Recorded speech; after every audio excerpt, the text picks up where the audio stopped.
Hello everyone, this is video 12 of PowerShell course. Previous videos में हमने data type ये सारी इन्फॉर्मेशन ले ली थी, कैसे हम स्क्रिप्टिंग में डाटा टाइप बनाते हैं या फिर डाटा टाइप कौन कौन से होते हैं। तो उन डाटा टाइप में हम डिक्लेरेशन जो करते हैं वो हम वेरिएबल्स के थ्रू करते हैं। तो वही वेरिएबल्स क्या होते हैं, कैसे डिक्लेयर करते हैं वेरिएबल्स, और वेरिएबल्स के क्या रूल्स होते हैं, हम इस वीडियो में जानने वाले हैं। वीडियो में आगे बढ़ने से पहले मैं आपको बता दूं, अगर आपने चैनल सब्सक्राइब नहीं किया तो सब्सक्राइब कर सकते हैं। बाकी आप प्लेलिस्ट सेक्शन में यहाँ पे आप जाओगे तो आपको पावरशेल की कोर्स की प्लेलिस्ट देखने को मिल जाएगी। आप इसे यहाँ से सेव कर सकते हैं और बुकमार्क कर सकते हैं ताकि आने वाली कोई भी वीडियो आपसे मिस ना हो। काइंडली स्टार्ट से ये कोर्स देखें ताकि आप एक्सपर्ट बन जाओ पावरशेल में। ऑपरेटर्स क्या होते हैं, सबसे पहले हम ये समझते हैं। Operators are those who allows you to perform some types of operations between two or more variables. So guys, यहाँ पे जो ध्यान देने वाली चीज है वो है टू और मोर वेरिएबल्स के बीच में जो ऑपरेशंस होते हैं। ऑपरेशंस से मेरा मतलब है, जैसे हो सकता है हम कंपेयर कर रहे हो सकता है हम एडिशन कर रहे हो सकता है सब्ट्रैक्शन कर रहे हो सकता है कुछ और कर रहे हो। मतलब कुछ भी जो टास्क ऑपरेशंस होते हैं जो हम दो इंटीजर या दो कैरेक्टर्स के बीच में करा सकते हैं। जैसे 10 लिख देंगे हम एंड 10 इक्वल टू लिख देंगे 10। तो गाइज यहाँ पे जो 10 है ये और ये दोनों वेरिएबल्स के जो वैल्यू हैं वो हैं, मतलब वेरिएबल आप कंसिडर कर सकते हैं। एंड इसके बीच में जो इक्वल टू है ये, तो ये इक्वल टू आपका ऑपरेशन है। ऑपरेशन कौन सा, ऑपरेटर से आया है, ठीक है, ऑपरेटर से। ये अरिथमेटिक ऑपरेटर है जो कि मैथमेटिक्स से लिया गया है। एंड इसका काम क्या है, यहाँ पे कंपेयर कर रहा है दोनों को, और इसका जो आंसर आएगा वो आएगा ट्रू, बिकॉज 10 इक्वल टू 10, 10 बराबर है 10 के। तो गाइस ऐसे ही ऑपरेटर्स काम करते हैं पावरशेल में। मैं आपको अब टाइप्स बता देता हूँ ऑपरेटर्स के कौन कौन से होते हैं। तो गाइस 5 बेसिक टाइप हम कंसीडर करते हैं पूरी पावरशेल स्क्रिप्टिंग में, जो है arithmetic operators, assignment operators, logical operators, comparison operators and redirection operators. इन सब के बारे में मैं आपको ब्रीफ में बता देता हूँ। यहाँ पे आप देख सकते हो अरिथमेटिक ऑपरेटर्स क्या होते हैं। अरिथमेटिक ऑपरेटर्स गाइस वो ऑपरेटर्स होते हैं जिनमें हम मैथमेटिकल वर्क कर सकते हैं जिनकी हेल्प से, जैसे एडिशन, किसी दो इंटीजर्स वैल्यू को ऐड कराना, सब्ट्रैक्ट कराना, मल्टीप्लाई कराना, डिवाइड कराना एंड मॉड्यूलस निकालना, ठीक है। तो ये सारे अरिथमेटिक ऑपरेटर्स के अंडर आते हैं, ये पांचों के पांचों ऑपरेशंस। भाई अगर असाइनमेंट ऑपरेटर्स की बात करी जाए तो वहां पे आता है असाइनमेंट, यानी इक्वल्स टू, इसे कहते हैं असाइनमेंट। जो ये इक्वल्स टू लगा है ना, इसे हम असाइनमेंट कहते हैं, ठीक है, असाइनमेंट। और वही मल्टीप्लीकेशन असाइनमेंट, मतलब एक बार मल्टीप्लाई कर दो और फिर कंपेयर कर दो। और मॉड्यूलस, एक बार मॉड्यूलस कर दो फिर कंपेयर कर दो। और डिक्रीमेंट, माइनस माइनस, अगर ये आगे आ जाता है आपके वेरिएबल के तो पहले माइनस होगा, इसके बाद आपकी एग्जैक्ट वैल्यू आ जाएगी। अगर बाद में आता है आपके वेरिएबल के तो पहले वैल्यू लिख देगा जो पहले की थी और इसके बाद माइनस करेगा। अगर दोबारा प्रिंट कराएंगे तब आपका माइनस में वैल्यू आएगा। तो ये आपको आगे पता चलेगा। वही एडिशन और असाइनमेंट ऑपरेटर में पहले प्लस कर दो फिर इक्वल टू कर दो। वही सब्ट्रैक्शन में सब्ट्रैक्ट कर दो, डिवीजन में डिवाइड कर दो। और इंक्रीमेंट ऑपरेटर, ये भी मैं आपको आगे बताऊंगा, सेम है बिल्कुल डिक्रीमेंट ऑपरेटर में, बस इसमें माइनस होता है और इसमें प्लस होता है। तो गाइस इसके बारे में मैं आगे आपको बताता हूँ। यहाँ हम जान लेते हैं कंपैरिजन ऑपरेटर्स के बारे में। कंपैरिजन, इसमें सबसे ज्यादा जो हम यूज करेंगे वो होंगे इक्वलिटी ऑपरेटर्स। मैं बता देता हूँ इक्वलिटी में क्या है। ये इक्यू जो लिखा है ये, इसका मतलब होता है इक्वल। जहां एन ई लिखा है नॉट इक्वल, जी टी लिखा है ग्रेटर देन, जी ई लिखा है greater than equal to, L T लिखा है लेस देन, और एल ई लिखा है तो लेस देन इक्वल टू। वही यहाँ पे like, not like, match, not match, compare करते हैं दो वेरिएबल्स को आपस में। तो आप बाकी ये सब भी देख सकते हैं जो कि आपको इंटरनेट में मिल जाएंगे। मैं सारे कवर नहीं कर पाऊंगा इस वीडियो में। मैं जो बेसिक कवर करूंगा मैं कंपेरिजन ऑपरेटर में, वो होंगे इक्वलिटी ऑपरेटर्स। लॉजिकल ऑपरेटर की बात करी जाए तो एंड, और, जोर, नॉट, नॉट, ये सारे ही आपके लॉजिकल ऑपरेटर्स होते हैं जिनका काम दो चीजों को कंपेयर करना। दो चीज ट्रू हैं, दोनों ही चीज ट्रू हैं, या एक चीज ट्रू है और फॉल्स है। तो इन सब का जो ऑपरेशंस होते हैं वो सब हम लॉजिकल ऑपरेटर्स में ही करते हैं। तो इसको भी मैं आगे आपको करके दिखाऊंगा। तो हमारा जो लास्ट ऑपरेटर बचता है रीडायरेक्शन ऑपरेटर, इसका यूज करते हैं हम किसी भी फाइल को एक्सपोर्ट कराने में, किसी भी फाइल को एक्सपोर्ट कराने में, जो कि मैंने प्रीवियस वीडियो में आपको बता दिया है कि हम फाइल को कैसे एक्सपोर्ट करते हैं। सो गाइस अब चलते हैं अपने विंडोज पावरशेल आईएससी में एंड करते हैं कुछ प्रैक्टिकल वर्क्स। सो गाइस सबसे पहले मैं पावरशेल आईएससी खोल लूंगा। सो यहाँ पे मुझे आईएससी मिल चुका है, मैं इसे ओपन कर लूंगा। एंड यहाँ पे मैं आपको बताऊंगा ऑपरेटर्स को हम कैसे अपनी स्क्रिप्टिंग में यूज करते हैं। तो गाइस यहाँ पे मेरा पावरशेल खुल चुका है। तो सबसे पहले मैं क्या करूंगा, मैं यहाँ पे लिख दूंगा कमेंट के अंदर, कमेंट होता है हैश लगा के हम कमेंट का यूज करते हैं, मैंने पहले भी आपको बता दिया है। तो यहाँ लिख देता हूँ ऑपरेटर्स इन पावरशेल। अब मैं यहाँ पे आऊंगा और दोबारा से कमेंट लगा के लिखूंगा, सबसे पहले जो ऑपरेटर है हमारा वो है अरिथमेटिक ऑपरेटर। ठीक है, अरिथमेटिक ऑपरेटर्स में जो आपके पास ऑपरेटर्स आते हैं वो कौन कौन से होते हैं, मैं उनके साइन भी यहाँ पे आपको लगा देता हूं और अंडर ब्रैकेट्स लिख देता हूं, जैसे plus, comma, minus, comma, multiplication, comma, divide, comma, modulus. ठीक है, ये 5 तरीके के हमारे ऑपरेटर्स होते हैं अरिथमेटिक ऑपरेटर्स के अंदर। तो अब मैं इनके प्रैक्टिकल आपको करके दिखा देता हूं। सो जैसे मैं लेता हूं $A और उसकी वैल्यू मैं असाइन कर देता हूं 5। ठीक है, और वही मैं लेता हूं $B यानी दूसरा वेरिएबल और उसकी वैल्यू मैं असाइन करा देता हूं 9। ठीक है, अब क्या करूंगा, अब मैं लिखूंगा राइट होस्ट। राइट होस्ट होता है किसी भी लाइन को एज अ आउटपुट प्रेजेंट करने के लिए, आउटपुट प्रिंट कराने के लिए, जैसे हम सी प्रोग्रामिंग में प्रिंट एफ का यूज करते हैं और C++ में सी आउट का यूज करते हैं। तो पावरशेल स्क्रिप्टिंग में राइट होस्ट का यूज करते हैं। अब मैं यहाँ पे लिखूंगा your addition answer is $C। अब देखो $C क्यों लिखा मैंने, क्योंकि जो मैं ऑपरेशन है मैं यहीं परफॉर्म करूंगा। अब ऑपरेशन क्या है हमारा, $C लिख देता हूं जिसकी वैल्यू होगी $A प्लस $B।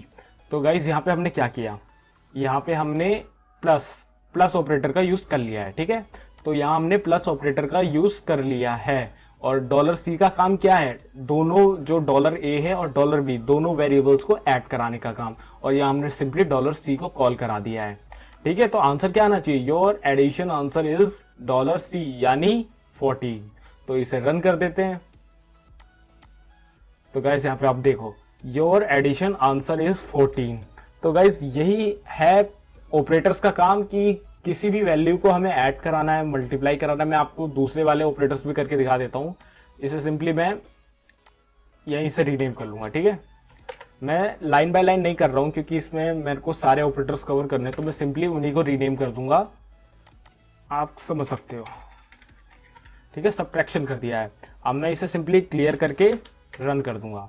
तो गाइस यहाँ पे देखो योर सबट्रैक्शन आंसर इज -4। -4 क्यों आया, क्योंकि A पहले है यानी 5 पहले, -9 है तो -4 ऑब्वियसली आंसर आएगा। ठीक है, वही मैं अगर इसे मल्टीप्लाई कराऊंगा तो देख लो आप मल्टीप्लाई कराने में क्या आएगा। अब मैं इसे सिंपली क्लियर करके रन कर दूंगा। तो गाइस यहाँ पे देखो 45 आंसर आ रहा है क्योंकि 9 5 जब 45 होता है। वही डिवाइड कराऊंगा तो यहाँ पे डिवाइड में सिंपली लिख देता हूँ और यहाँ पे क्लियर स्क्रीन करके F5 रन करता हूँ। तो गाइज यहाँ पे देखो 0.5555 आ रहा है, कुछ समथिंग 0.5। ये आपको अगर समझ में नहीं आ रहा है तो मैं सिंपली यहाँ पे 15 कर देता हूँ, यानी आंसर आप जो आना चाहिए वो हमारा 3 होना चाहिए। तो अब मैं क्लियर स्क्रीन करता हूँ, 3 नहीं यहाँ पे 15 करना है मुझे। या अब मैं इसे रन करता हूँ। तो गाइज यहाँ देखो 3 आ रहा है आंसर, क्योंकि 15/5 आपका सिंपली 3 आता है आंसर। वहीं अगर मैं यहाँ पे मॉड्यूलस लगा देता हूँ, मॉड्यूलस के लिए मैं थोड़ा सा अलग एग्जांपल ले लेता हूँ, 6 ले लेता हूँ यहाँ, एंड यहाँ मैं लिख देता हूँ मॉड्यूलस। अब मैं सिंपली से क्लियर स्क्रीन करके रन करता हूँ तो देखो आंसर मॉड्यूलस का हमारा 3 आ रहा है। वाई 3 आ रहा है मैं बता देता हूँ क्यों आ रहा है। सो इस मॉड्यूलस में क्या होता है, एक्चुअली जैसे 15 है, 15/6 होगा, तो 6 को 15 से डिवाइड करेंगे तो 12 जो है हमारा आंसर निकल के आएगा, और उसमें से 3 यानी 15 में -12 करेंगे तो 3 रिमाइंडर बचेगा। जो रिमाइंडर होता है मॉड्यूलस ऑपरेशन में हमेशा रिमाइंडर ही आंसर आता है, चाहे आप कुछ भी करके देख लो। चाहे मैं यहाँ पे लिख देता हूँ 2, ठीक है, 2 7 या 14 होता है, तो 14 तो आंसर आ गया और बचा 1 रिमाइंडर। तो अब आंसर हमारे यहाँ पे 1 आना चाहिए, जो रिमाइंडर होता है 1 आना चाहिए। तो मैं रन करके दिखा देता हूँ, ये देखो यहाँ पे 1 आ गया आंसर। तो गाइस जो रिमाइंडर आता है ना हमारे डिवाइड के बाद, वही मॉड्यूलस कंसीडर होता है। ठीक है, तो ऐसे हम अरिथमेटिक ऑपरेटर्स का यूज कर सकते हैं अपने पावरशेल स्क्रिप्टिंग में। सो गाइस यहाँ पे मैंने आपको अरिथमेटिक ऑपरेटर बता दिए हैं। अब मैं आपको बताता हूँ असाइनमेंट ऑपरेटर्स के बारे में। तो सिंपली हम यहाँ पे दोबारा से कमेंट डाल लेंगे, एंड यहाँ पे लिख देंगे असाइनमेंट ऑपरेटर्स। तो गाइस असाइनमेंट ऑपरेटर्स हमारे पास कौन कौन से होते हैं मैं आपको सिंपली यहाँ पे लिख देता हूं, ठीक है, ब्रैकेट के अंदर जैसे मैंने ऊपर लिखे हैं। असाइनमेंट ऑपरेटर्स होते हैं हमारे पास equals to, asterisk equals to, plus equals to, minus equals to और इंक्रीमेंट और डिक्रीमेंट। ये सारी जो हमारे पास ऑपरेटर्स होते हैं वो होते हैं असाइनमेंट ऑपरेटर्स। गाइस अब मैं सिंपली क्या करूंगा, मैं यहाँ पे लिखूंगा $d, ठीक है, d इक्वल्स टू 10, 20, 30, ठीक है। अब मैंने इतना लिख दिया है यहाँ पे। अब मैं क्या करूंगा, इक्वल्स टू का तो मतलब यही होता है कि भाई जो हमारा वेरिएबल है वो इस वैल्यू के बराबर है, ठीक है। इक्वल्स टू का मतलब ये होता है। अब मैं आपको यहाँ पे बता देता हूँ प्लस इक्वल्स टू और ये जितने भी इक्वल्स टू आपको दिख रहे हैं इनका मतलब क्या है। तो गाइस अब मैं अगली लाइन पे जाके यहाँ पे लिखूंगा $d प्लस इक्वल्स टू, ठीक है, प्लस इक्वल्स टू 40 and 50, ठीक है। अब क्या था इसमें, देखो $d मैंने पहले वेरिएबल बनाया, उसमें 10, 20, 30 वैल्यू मैंने उसमें स्टोर करा दी। अब क्या किया है मैंने यहाँ पे $d बनाया, फिर मैंने यहाँ पे असाइनमेंट ऑपरेटर लगाया है प्लस इक्वल्स टू और उसमें 40, 50 की वैल्यू डाल दी। पहले क्या था, इक्वल्स टू वाला आपका ऑपरेटर था, इसके बाद मैंने प्लस इक्वल्स टू वाला लगाया है। अब क्या करूंगा, मैं यहाँ पे सिंपली लिखूंगा राइट होस्ट, और राइट होस्ट के अंदर मैं लिख दूंगा your whole storage values are $d, ठीक है। अब d में मुझे क्या मिलना चाहिए, d में मुझे 10, 20, 30 के साथ साथ 40, 50 भी मिलना चाहिए। तो चेक कर लेते हैं, रन कर देता हूं मैं। तो गाइस देखो यहाँ पे your whole storage values are 10, 20, 30, 40, 50। यहां से इसका मतलब अब ये पता चलता है हमें कि $d प्लस इक्वल्स टू का मतलब यहाँ ये हुआ कि इक्वल्स टू तो है ही है, मतलब इक्वल्स टू ये वाला ऑपरेटर यहाँ पे हमने करा है 10, 20, 30 के बराबर, तो वो तो है ही है, और उसमें प्लस कर दो नई वैल्यूज यानी 40, 50।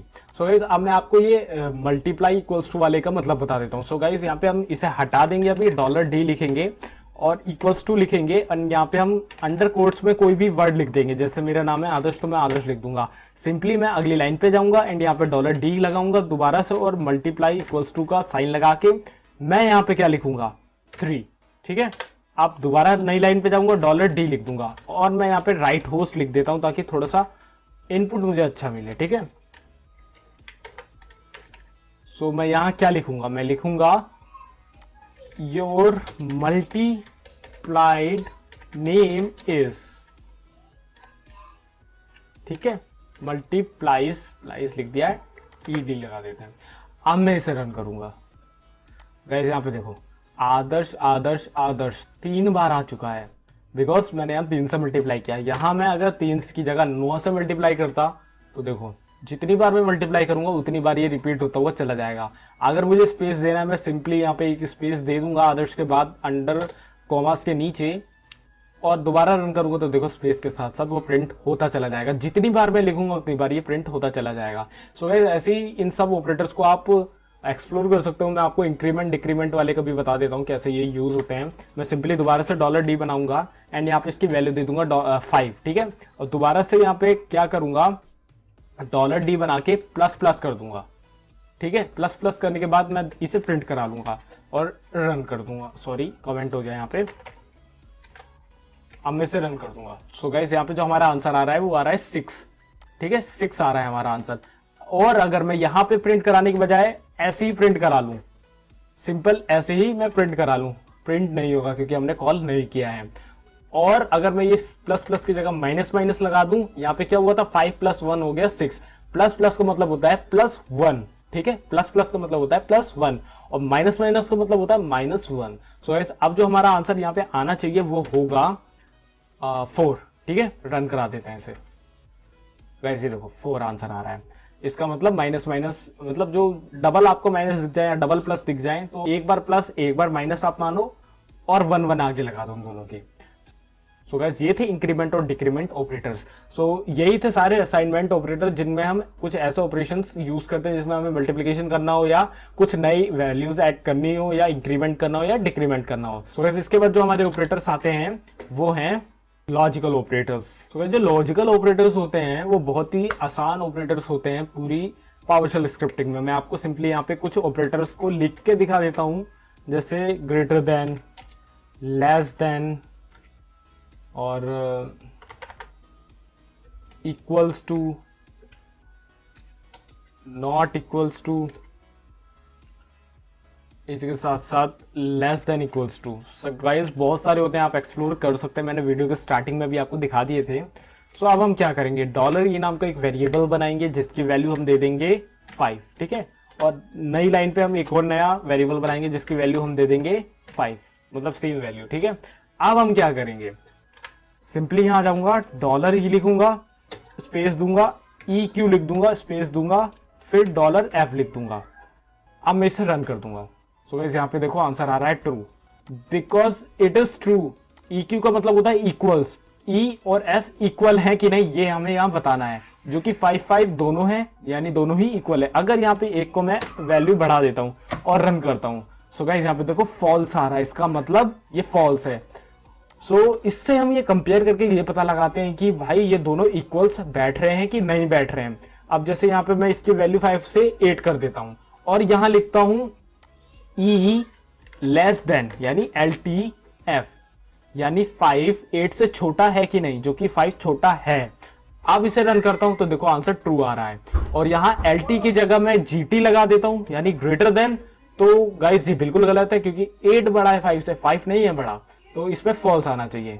तो गाइस देखो यहाँ फॉल्स आ रहा है। सो गाइस लॉजिकल ऑपरेटर्स का यूज हम किसी भी वैल्यूज को कंपेयर करने में, इक्वल्स टू बताने में, या बहुत सारे अलग अलग टास्क को करने में करते हैं। सो गाइस इसको आप एक्सप्लोर कर सकते हैं। वीडियो की शुरुआत में मैंने इसका स्क्रीनशॉट डाला था, उन सभी ऑपरेटर्स को आप एक्सप्लोर कर सकते हो। सो अब हम बढ़ते हैं अगले ऑपरेटर की तरफ। सो गाइस जो हमारा अगला ऑपरेटर आता है वो होता है कंपैरिजन ऑपरेटर। तो हम सिंपली क्या करेंगे, अपना यहाँ पे एक नया कमेंट डाल के यहाँ पे लिख देंगे हम कंपेयरिंग ऑपरेटर्स, और अगली लाइन पे हम दोबारा कमेंट डाल के लिख देंगे कि कंपेयरिंग ऑपरेटर्स कौन कौन से होते हैं। तो गाइस यहाँ पे आपको मिल जाता है एंड ऑपरेटर्स, और ऑपरेटर एंड नॉट ऑपरेटर्स। मैं आपको बेसिकली इन तीनों के बारे में ही बताऊंगा यहाँ पे, बाकी आप खुद एक्सप्लोर कर सकते हैं, क्योंकि एक वीडियो में मैं सारे ऑपरेटर्स कवर कर लूं ये पॉसिबल नहीं है। तो मैं आपको सिंपली इन तीनों ऑपरेटर्स के बारे में बता देता हूँ। सबसे पहले गाइस मैं क्या करूंगा, यहाँ पे 2 वेरिएबल्स मैं असाइन करूंगा। जैसे एक लूंगा मैं $x, जिसकी वैल्यू मैं यहाँ पे दे दूंगा 10, और दूसरा वेरिएबल मैं यहाँ पे लूंगा z, ठीक है, x और z। मैं सिंपली इसकी वैल्यू यहाँ पे असाइन कर दूंगा 30, ठीक है, 30 मैंने यहाँ पे असाइन कर दी है। अब मैं क्या करूंगा, सिंपली ब्रैकेट खोलूंगा अगली लाइन पे। अब मैं क्या करूंगा, सिंपली अगली लाइन पे जाके ब्रैकेट खोलूंगा और वहां पे लिखूंगा $x स्पेस देके LT का मतलब क्या था, लेस देन, ठीक है, लेस देन $z, ठीक है। यहाँ पे क्या कह रहा है मैंने कि x z से कम है, यानी x लेस देन z, यानी 10 लेस देन 30, जो कि बिल्कुल ट्रू है। अब मैं क्या करूंगा, स्पेस देके यहाँ पे एंड ऑपरेटर लगा दूंगा, और फिर स्पेस देके मैं यहाँ पे दोबारा ब्रैकेट खोलूंगा एंड यहाँ पे लिखूंगा $x स्पेस देके इक्वल, ठीक है, इक्वल्स टू, और इक्वल्स टू क्या कर लिख दूंगा मैं 10, सिंपली 10 लिखूंगा, जो कि हमारा जो $x है 10 वैल्यू वाला है और इक्वल है 10 के, मतलब ये भी ट्रू है ये भी ट्रू है। तो हमारा आंसर क्या आएगा, अब सिंपली F5 से रन कर लेते हैं यहाँ पे। तो सिंपली यहाँ पे आप देख सकते हो फॉल्स क्यों आ रहा है, क्योंकि ये ऊपर वाले का है। मैं सिंपली इसे भी कॉमेंट आउट कर देता हूँ, यहाँ पे मैंने इसे भी कॉमेंट आउट कर दिया। अब मैं इसे रन करके देखता हूँ तो देखो आंसर मेरा ट्रू आ रहा है। ट्रू का मतलब क्या है, एंड का मतलब यही होता है कि उसके आगे वाली स्टेटमेंट और पीछे वाली स्टेटमेंट दोनों ही अगर ट्रू हैं तो भाई तुम्हें ट्रू प्रिंट कर देना। अगर दोनों ही सही है तब एंड ऑपरेटर से क्या पता चलता है कि हाँ भाई दोनों ही ट्रू है। और अगर मैं इसकी जगह यहाँ पे 10 की जगह यहाँ पे सिंपली मैं 20 कर देता हूँ, ठीक है, जो कि एक स्टेटमेंट गलत हो गई है और एक स्टेटमेंट सही है।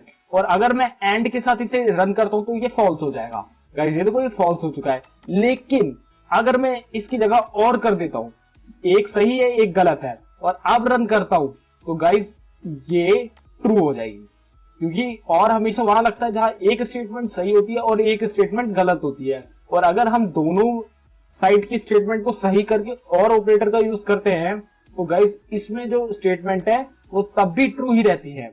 और का मतलब यहाँ पे ये होता है कि मिनिमम आपकी एक स्टेटमेंट सही होनी चाहिए, वहां आप और का यूज कर सकते हो। और एंड में क्या कंडीशन है कि दोनों ही आपकी स्टेटमेंट ट्रू होनी चाहिए। अगर आपकी दोनों ही गलत है या एक सही है तो आपका फॉल्स रिटर्न में आ जाएगा। सो गाइस ये था एंड और में अंतर। अब मैं आपको यहाँ पे बता देता हूँ नॉट ऑपरेटर का यूज। मैं सिंपली इस लाइन को हटा दूंगा और यहाँ पे लिखूंगा नॉट, स्पेस देके ब्रैकेट खोल लूंगा और ब्रैकेट में यहाँ पे सिंपली लिखूंगा $z इक्वल्स टू